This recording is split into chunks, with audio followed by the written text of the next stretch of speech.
What's going on, my Century Gunners? It's the Central Hisso back again with another WCW pay-per-view review. This is the first WCW pay-per-view in months. The last time I reviewed a WCW show, it was the end of last year. I think it was Starcade 83, even though that show was under the JCP banner, even though JCP was soon to become WCW. It's the last time I did a video related to WCW or JCP. I'm trying to get back on track reviewing some non-WWE shows. So, we're in the month of May, or the end of the month of May. We're in spring. Actually, spring is nearly at an end. Summer's just around the corner. It got me thinking, let's review a Spring Stampede show. I reviewed two Spring Stampede shows, in the past. The first one in 1994 and the 1998 edition of the show. There's 4 Spring Stampedes in WCW's history. Got me thinking, let's review the 1997 edition of Spring Stampede. So this show was at the Tupelo Coliseum. Right now it's called the Candace Bank Arena in Tupelo, Mississippi, on the 6th of April 1997. The attendance of the show was 8,356. Spring Stampede 97 drew about 210,000 pay-per-view buys. Downgrade than the previous month's show that is uncensored. I think uncensored 97 drew about I think it was 325,000 pay-per-view buys. The 1998 edition of Spring Stampede drew better than this edition of Spring Stampede. I think that was about 275,000 pay-per-view buys. So anyway, so the commentators for Spring Stampede 1997, we got Tony Schiavone, Bobby the Brain Heenan, and the American Dream Dusty Rhodes on commentary. This is the first Spring Stampede show for 3 years. The last time WCW did a Spring Stampede show was in 1994. Shocking they didn't do Spring Stampedes in 1995 and 1996. Don't know what is the reason why they haven't done those Spring Stampede shows in 1995 and 1996. Maybe at the time, I think it was 1996 or really 1995, they're starting to expand their pay-per-view schedule.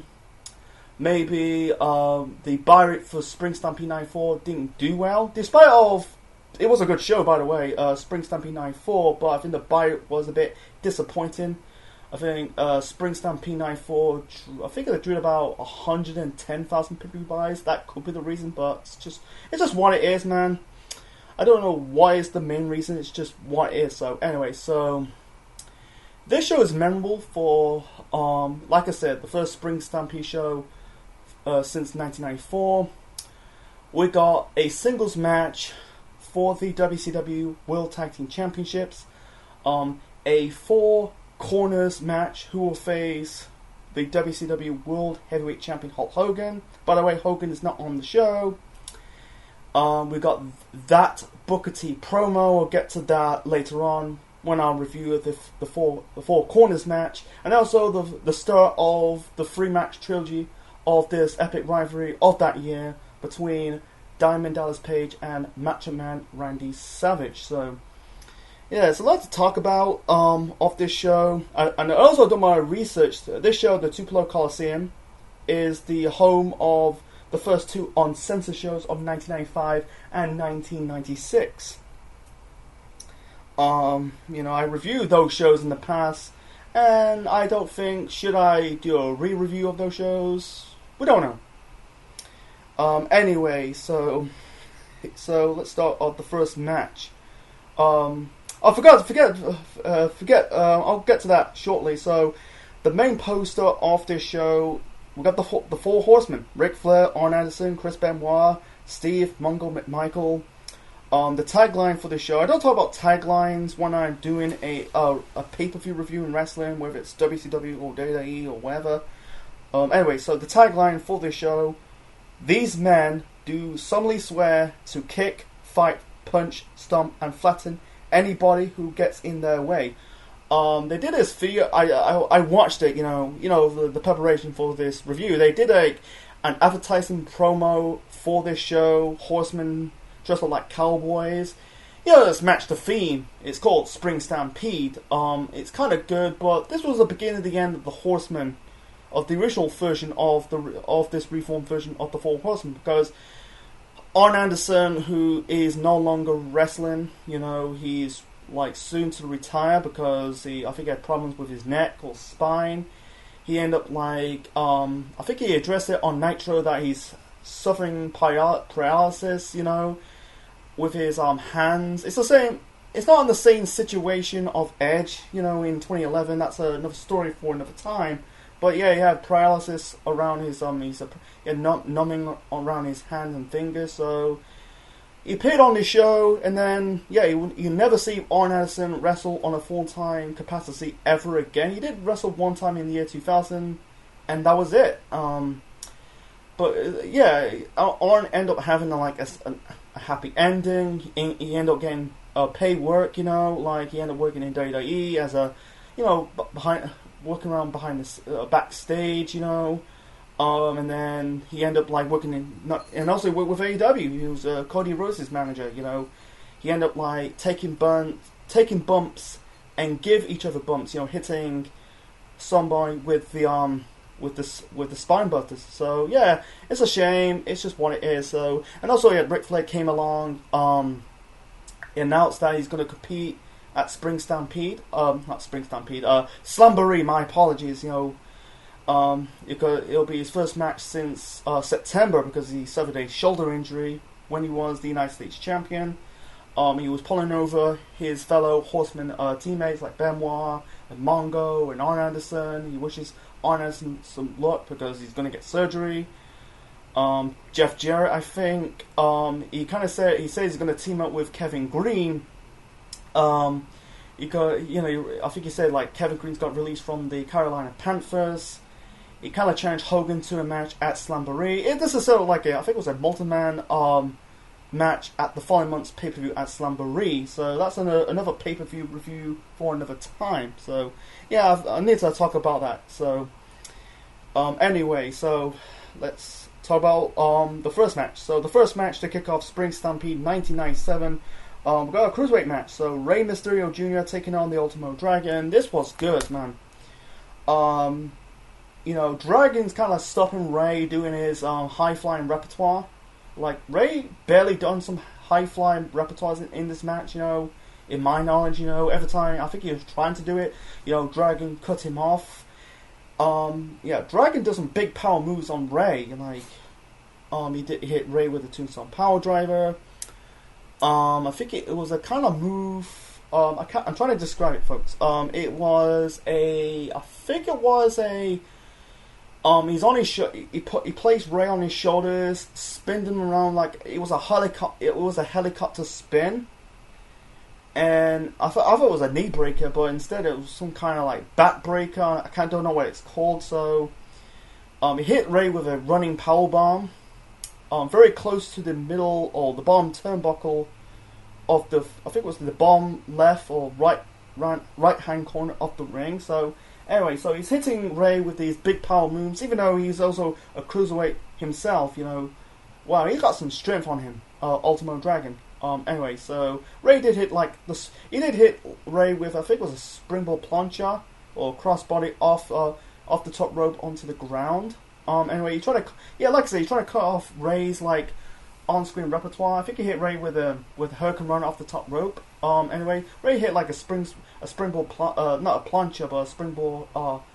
It's not a corkscrew. I think it was a springboard. I think it was a senton onto the Ultimo Dragon. So anyway, so in the end, Rey really hit Dragon with the Hurricane for the win. A normal Hurricane on I think it was on the ropes for the win. So it was a really good match.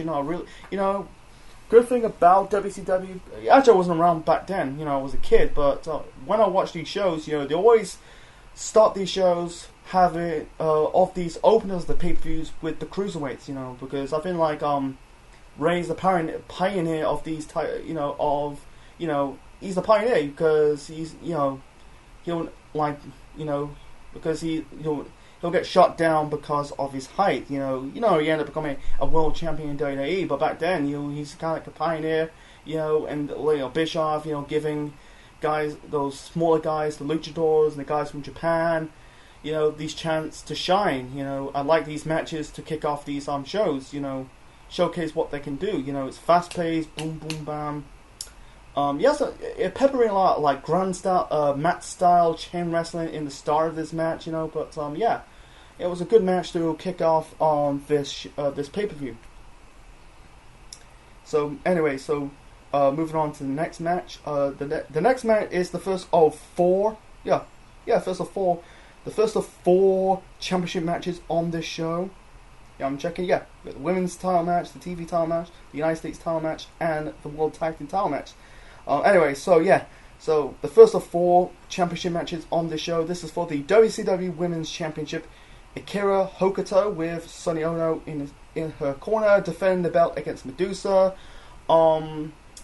They decided, the women's title in WCW started at the end of 1996. They did a tournament at Starrcade to crown the first ever women's champion.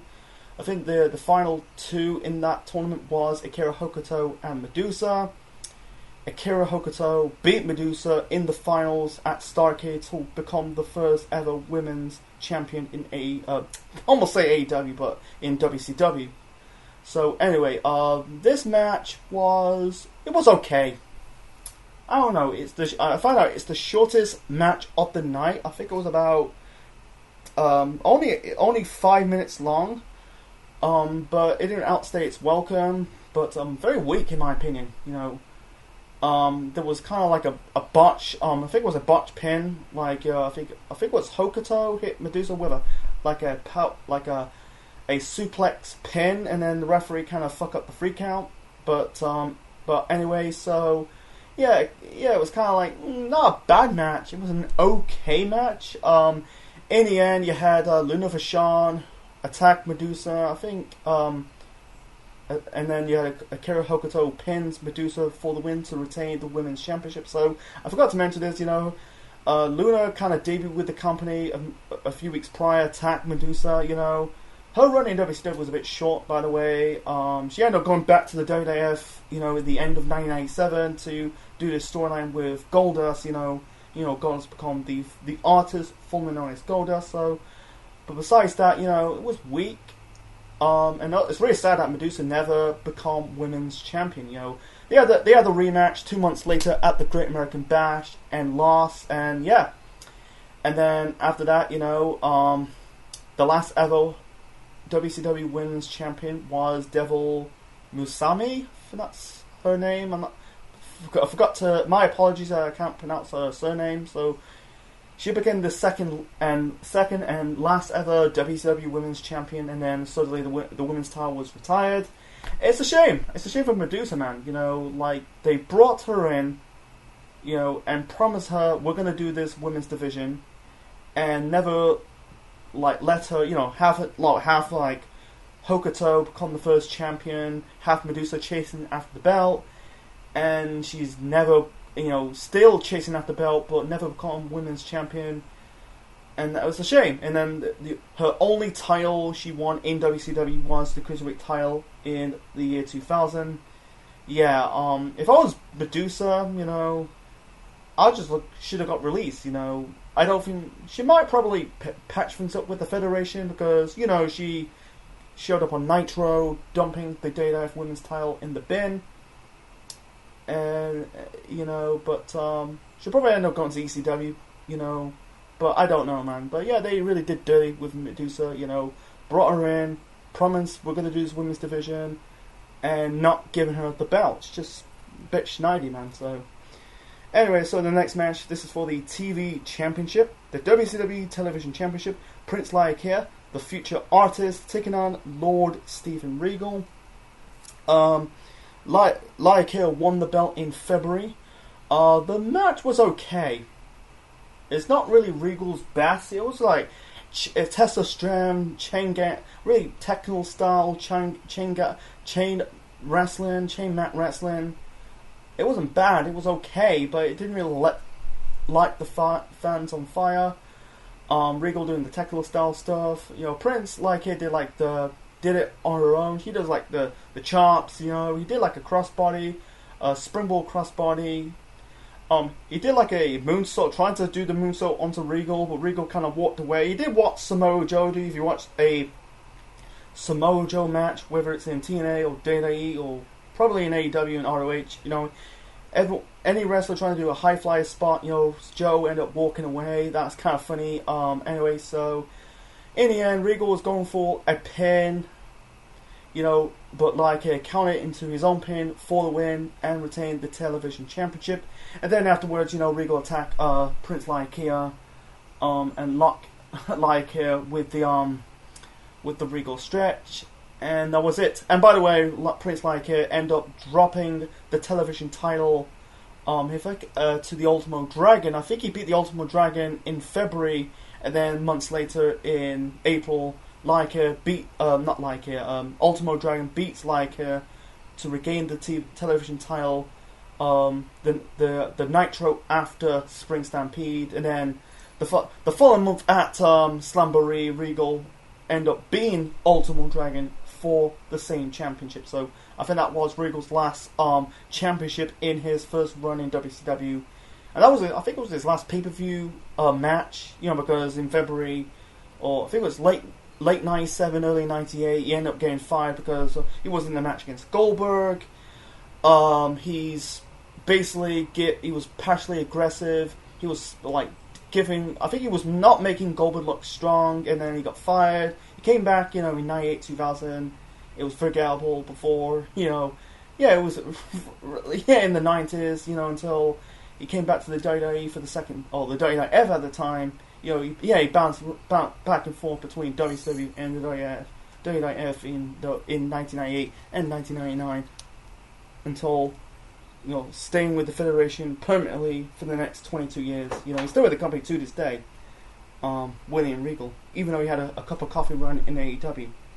Anyway, let's move on to the next match. So the next match, we've got the Public Enemy, Rocco Rock and Johnny Grunge taking on Steve, Mongo McMichael, and Jeff Jarrett of the Four Horsemen, with Deborah in the corner of Mongo and Jeff Jarrett. Still in this rivalry between Jeff Jarrett and Mongo.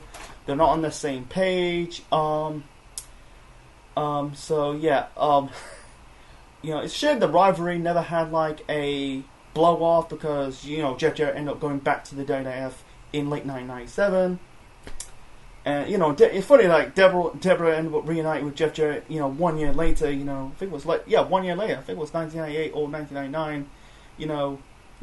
This is before, I think that while Jeff Jarrett was starting in the tag team with Owen Hart. So anyway, the match between Public Enemy versus Jarrett and Mongo. Okay match. It was okay. It wasn't really. It's just a standard match. You had some brawling.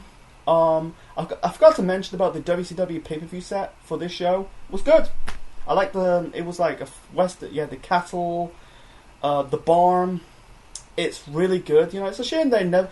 It's a shame. I wish they one day could bring back Spring Stampede, but it's going to be an NXT show instead of a main roster show. It's just what it is. But anyway, it was an okay match. One more of the match. You had Public Enemy teasing they're going to put Deborah through a table. Jarrett saved her, smacking. I think it was Johnny Grunge or Rocco Rock with the chair.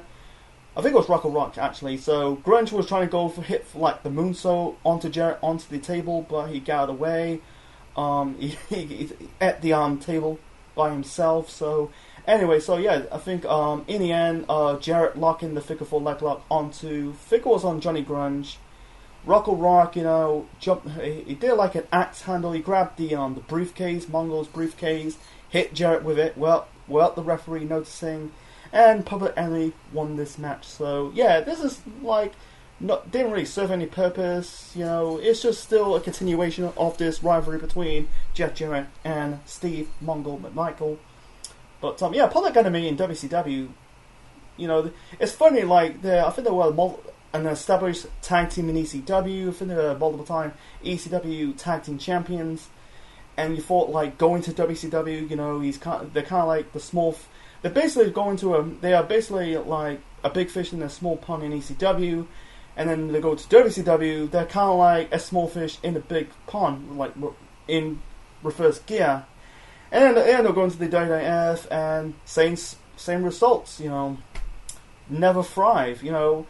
Comparing to Public Enemy to, I say, the Dudleys, you know. It's really funny, the Dudleys kind of thrive in WWF, you know. Another established tag team in ECW, multiple time ECW tag team champions.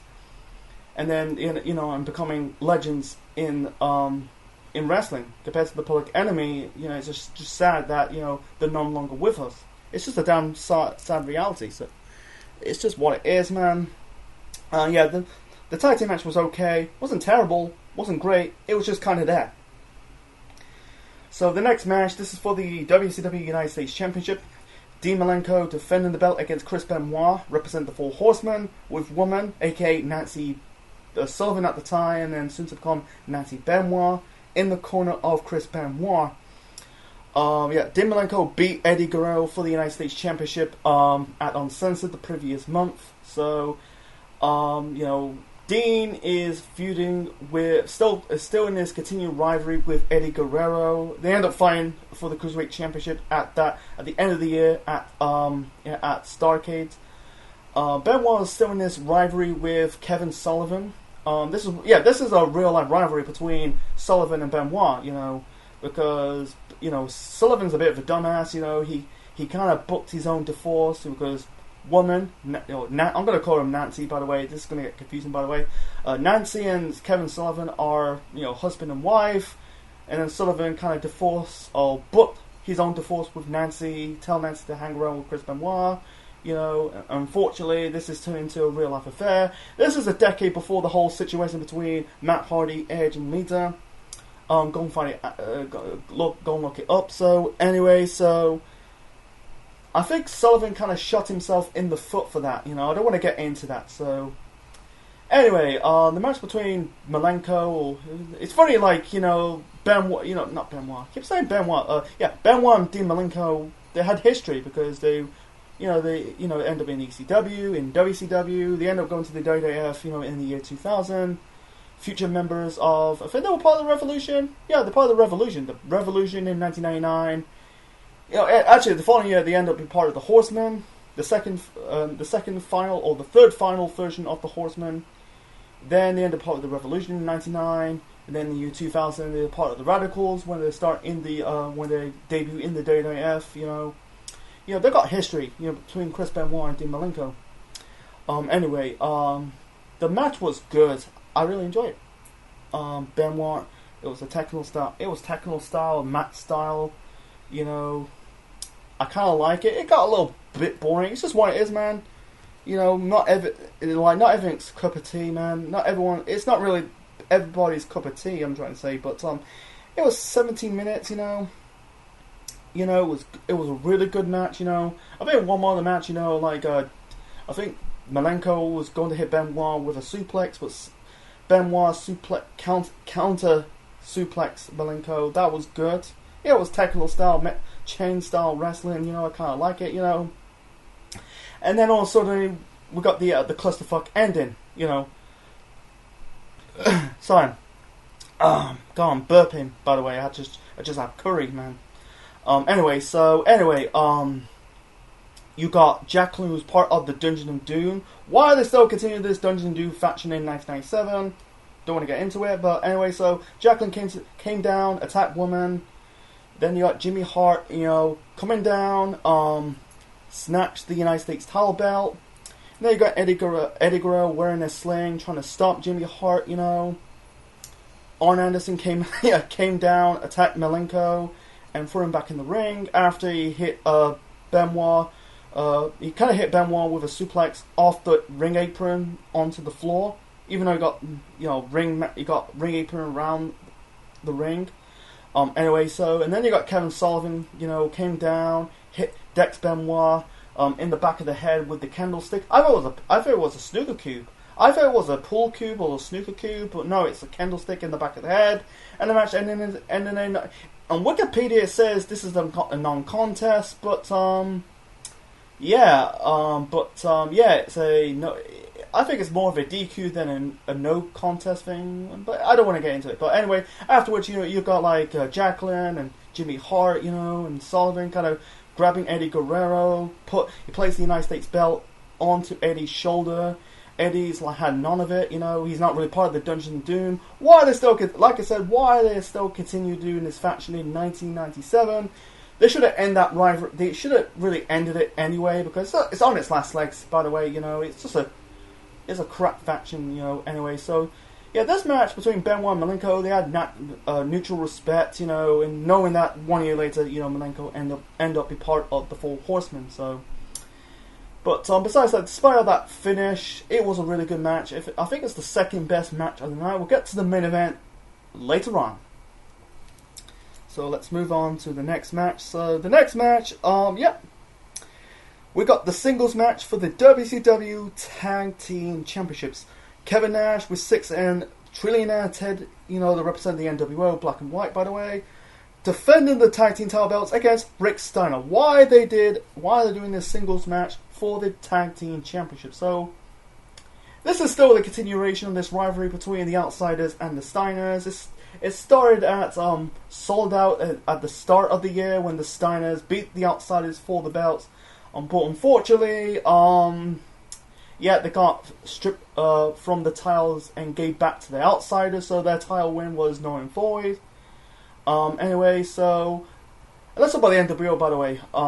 So it's still a continuation of this rivalry between Outsiders and Steiners, like I said. The NWO there's a crack in the foundation of the NWO black and white. I forgot to mention this, Eric Bischoff is no longer part of Power. He's kayfabe suspended because he was boosting his powers. Kevin Nash is pissed off of the NWO or some NWO. Trying to get my words out. He's pissed off of some members of the NWO because they attend a Dennis Rodman movie premiere. It was a movie called Double Team that stars Rodman, Jean-Claude Van Damme, and Mickey Rourke. So Kevin Nash is pissed off, and also Scott Hall is non-existent. He's AWOL because in real life, Scott Hall, attend rehab because of his drugs and alcohol problems. And anyway, folks, he ended up using Scott Hall's alcohol drug problems the following year in 1998. I just reviewed Halloween Havoc 98 last year. Go and check it out. So anyway, so I think that's the original idea.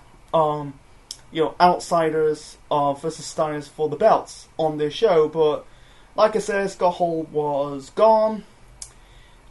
He was, dealing with his drug and alcohol problems. So this match transformed into a handicap match. Kevin Nash, who's unfortunately he's no longer, he's not allowed to have substitutes. So yeah, it's a handicap match. Kevin Nash versus the Outsiders for the tag team title belts. And then on the show, early on the show, you had the Steiners confronting Six and Kevin Nash of the NWO. Nash spit in the face of Scott Steiner, and Doug Dillinger kind of spray mace in the face or the eyes of Scott Steiner, and Scott Steiner got himself arrested. So now it's a one-on-one match. What the fuck? What? So yeah, this match is shit, man.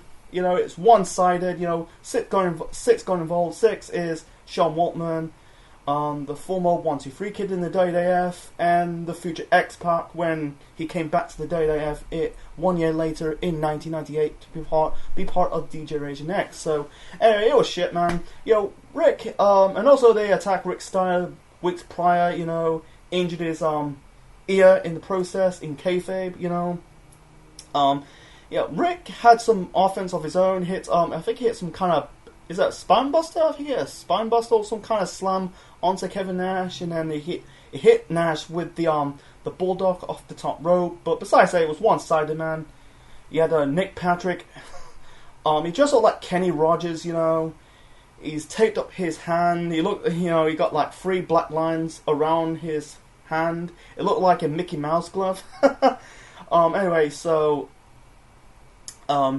you know, you had Six exposed the turnbuckle, and Nash hit Rick Steiner onto, I think he snake eyes him into the exposed turnbuckle, not once but twice. And it was a clusterfuck, by the way. And also you got members, and then you got the members of the NWO arguing. You know, Nash is arguing with Six, and Six arguing with Ted DiBiase and Nick Patrick. You know, it was kind of a clusterfuck. You know, DiBiase left. In the end, Nash hit the Jackknife Powerbomb onto Rick Steiner for the win, and that was it. Yeah, this was crap, man. You know, this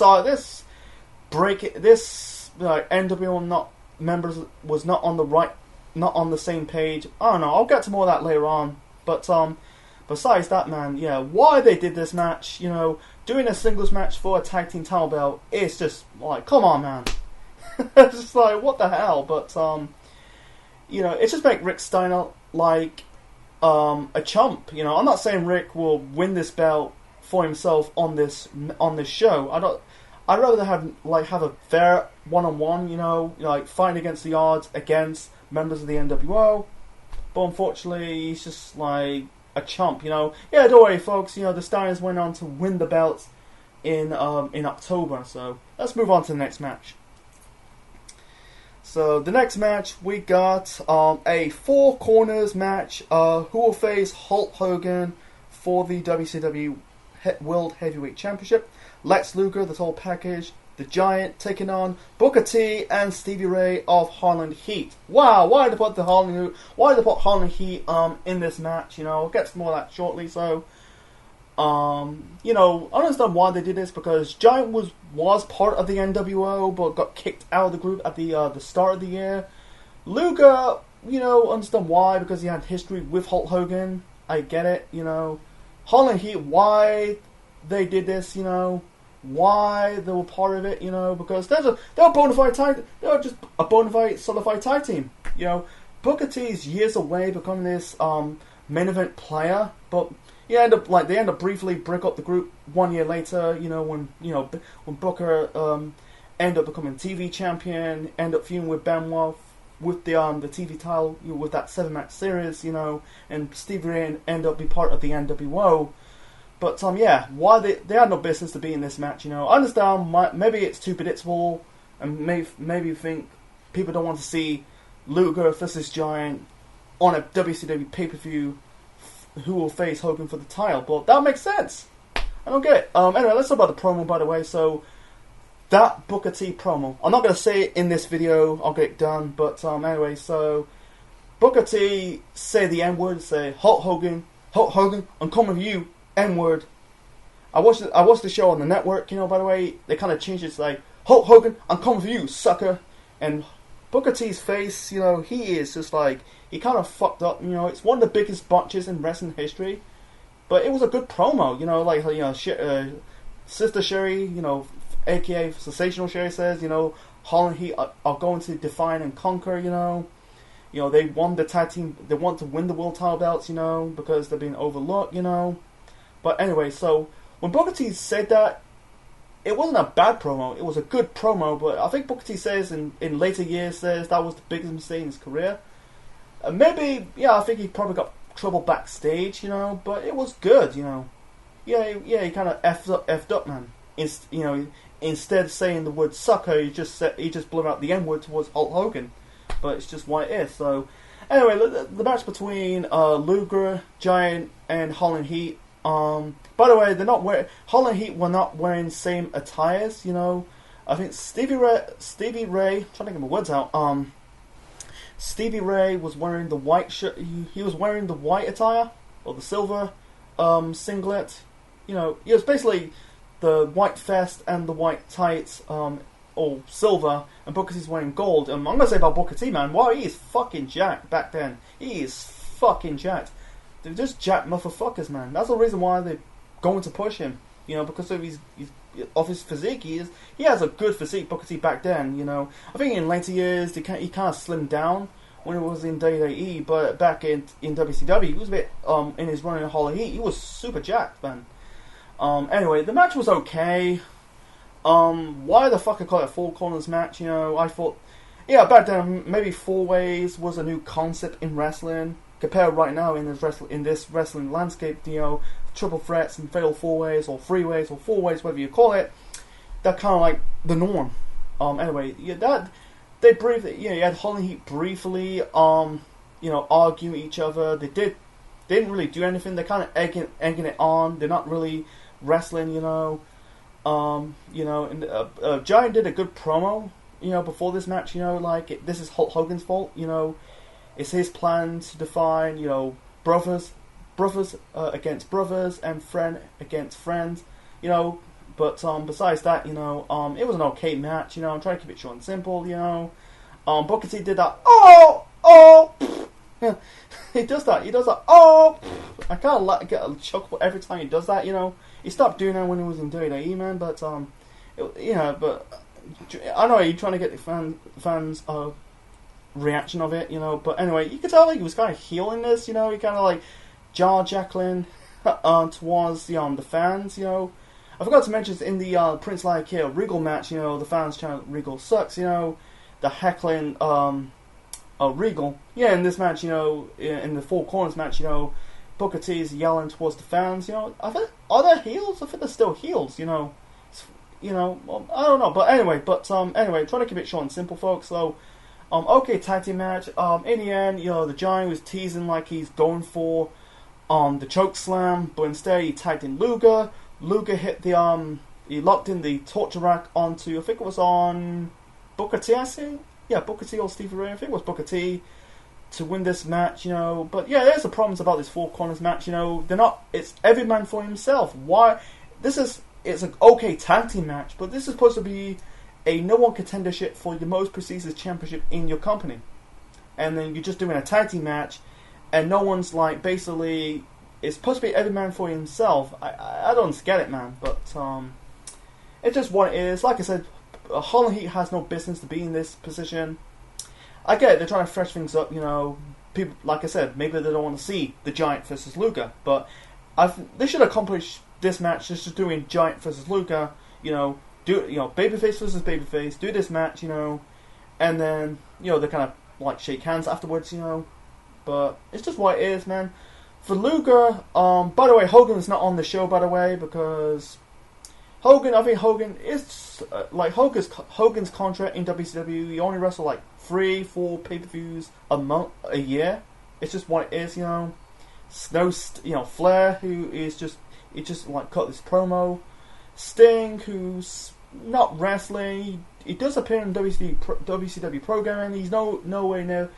He ended up facing his only match in 1997 against Hogan at that year's Starcade. But you can tell like the star power was a bit lacking. But I'll get to more of my overall thoughts of the show in the end. But Luger went on to beat Hogan that summer. I think it was in August, in the 100th episode of Monday Nitro. Beat Hogan for the belt. And that was his last World Championship win of his career. He ended up dropping the belt back to Hogan, I think it was a week or 2 weeks later. And then, the WCW title was only changed hands twice. The two guys beat Hulk Hogan for the belt in 1997 was Lex Luger and Sting. Sting won the belt at Starcade. But, it's just what it is. Let's move on to the next match. And the next match is the main event. The main event, we got the it's a no DQ match. I'm trying to get my words out. No DQ match. Diamond Dallas Page with Kimberly taking on Macho Man Randy Savage with Miss Elizabeth. They're part of the NWO. How we get there? So it started. It's in the start. I think it was late '96, early 1997. Diamond Dallas Page. He was teasing like he's end up joining the NWO, but instead he hits Scott Steiner. Scott Hall. My apologies, man. There's two Scotts, famous Scotts in wrestling: Scott Steiner and Scott Hall. Anyway, so and also Scotty Riggs. I forgot to mention that. But anyway, so DDP hit Scott Hall with the Diamond Cutter, and that was probably the biggest face turn in wrestling history. And then he moved on to his feud with Macho Man Randy Savage. This is revolved around Randy Savage attack DDP's wife Kimberly. This is And yeah, this was the start of the epic trilogy of matches throughout 1997 between Macho Man Randy Savage and Diamond Dallas Page. This is Diamond Dallas Page's first singles main event ever since he turned babyface. You know, you could tell like they're putting the eggs in the Diamond Dallas Page basket.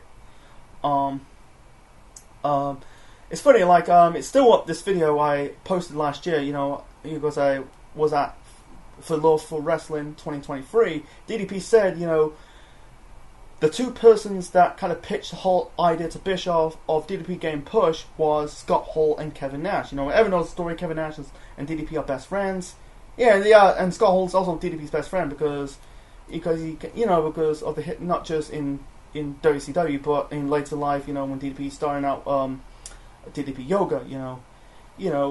He kind of like Bischoff was skeptical because of DDP's age, but Hall and Nash convinced, and it's kind of pay off because it's DDP because DDP broke in the business very late. You know, he was 30 in the 80s. You know, and fast forward 10 years later, you know, he's in his 40s. You know, it's kind of like sink or swim. Is it a gamble? But that gamble's kind of pay off. But you know, he become a multi-time world champion until the company went under. But anyway, so the match between DDP and Macho Man Randy Savage, you know, it's a bit weaker of their matches. They're better matches at Great American Bash and Halloween Havoc, but it was a still really good match. You know, yeah, you had moments of the match. You had Macho Man Randy Savage, you know, kind of like counter DDP's attempt to hit Macho Man with the Diamond Cutter. You know, the One Dream match. I think the One Dream match, you know, like, it's shit we're never going to see is Diamond Dallas Page and Randy Orton. That'd be really good.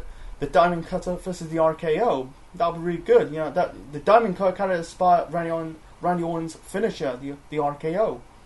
But that could be a future dream match, you know. But that's never going to happen. But anyway, so yeah, Savage accounted the finisher by DDP. You know. Anyway, so it's really shocking that, you know, Liz and Kimberly didn't do the cat fight. You know, that'd be good to see. You know, like Liz with blonde hair doesn't work for me. You know, it's like I think WCW's counter of WWF. You know, at the time WWF focused on Vince's beautiful blondes. You know, the two beautiful blondes in WWF at the time, or three actually, with Terry Reynolds, Marlena, Sable, and Sunny, Tammy Sitch. On the WCW side, even though you got Medusa who's a blonde, Jacqueline's black, the two hottest brunettes in the company at the time was, you know, Miss Elizabeth and Kimberly. Anyway, so it was weaker, but it was a really good match. You know, good chemistry between DDP and Macho Man Randy Savage. You know, one more of the match. You know, I think like Savage grabbed. He basically tapped around the ring announcer Dave Pencer. You know, tapped him.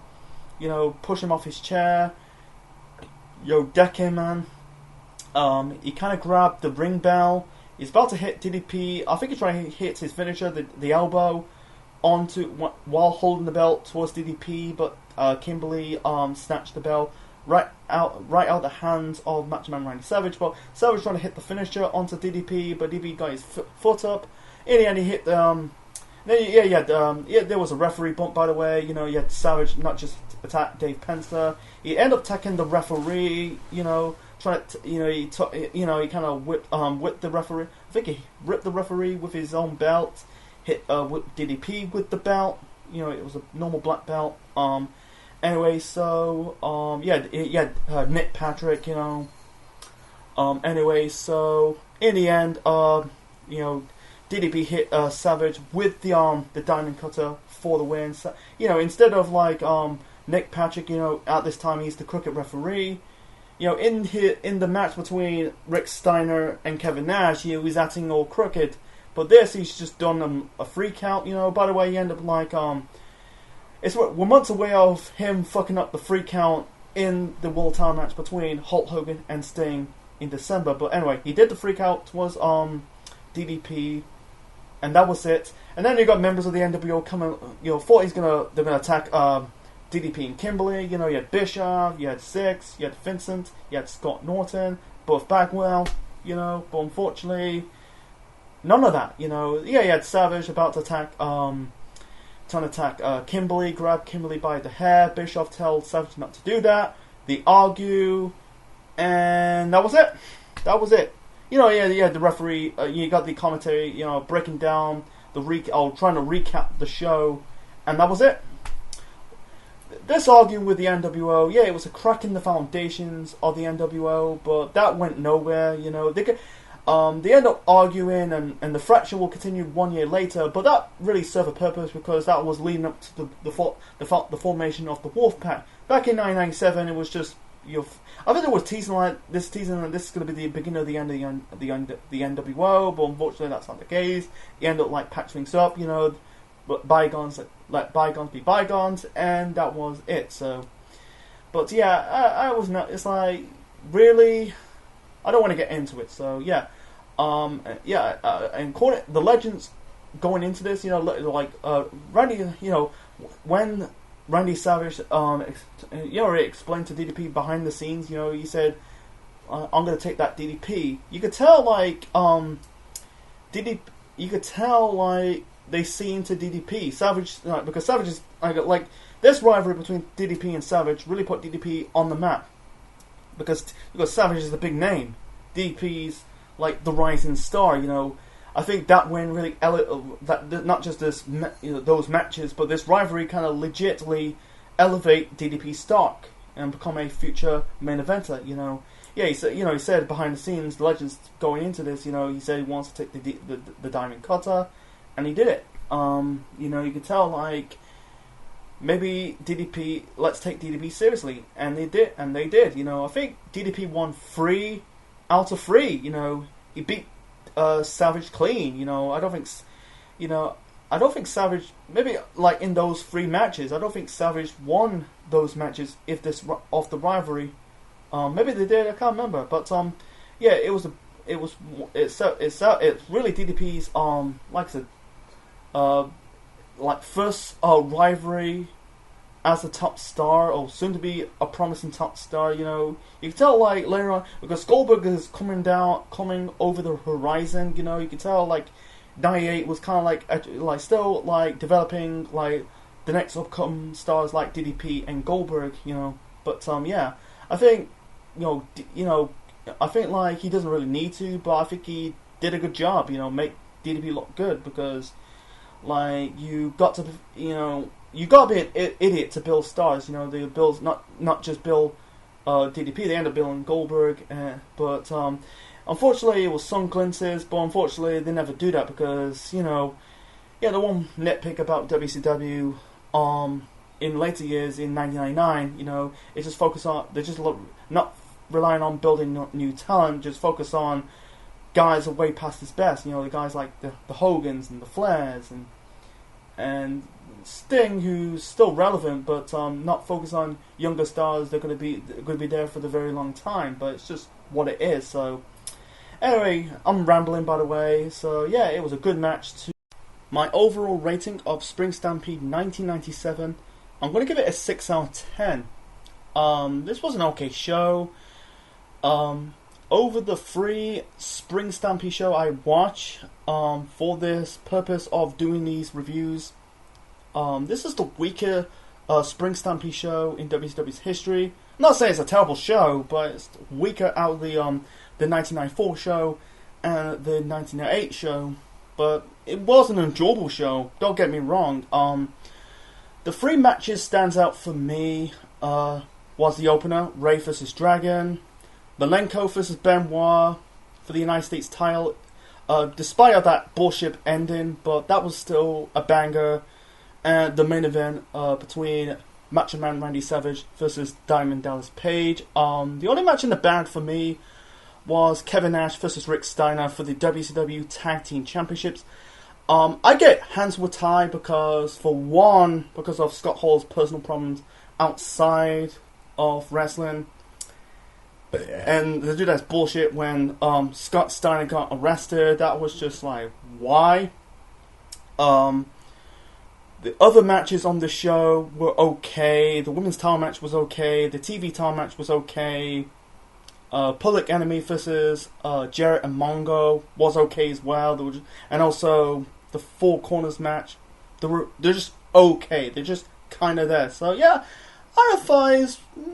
Yeah, I advise you watch Spring Stampede '97 for the 3 matches. I just say, Dragon versus Ray, Benoit versus Malenko, and Savage versus Diamond Dallas Page. Anyway, what's your thoughts on Spring Stampede '97? Do you like the show, hate the show, or somewhere in the middle between liking the show or hate the show? Please leave your thoughts in the comment section below. Smash the like button, click the like, click the bell, subscribe to the Central Man Network on YouTube, be part of the Central Unit for more wrestling videos and more. Next time, this is the one Spring Stampede show I haven't reviewed. So far I reviewed all 3 Spring Stampede shows that I watched, 94, 97 and 98. The 99 edition of Spring Stampede, for many fans, this is considered one of the last great WCW shows they ever done before the company starts to go down south of their popularity. So we have to wait until I watch Spring Stampede 1999. Until then, this is the Central Man officially signing out. Check you later, folks.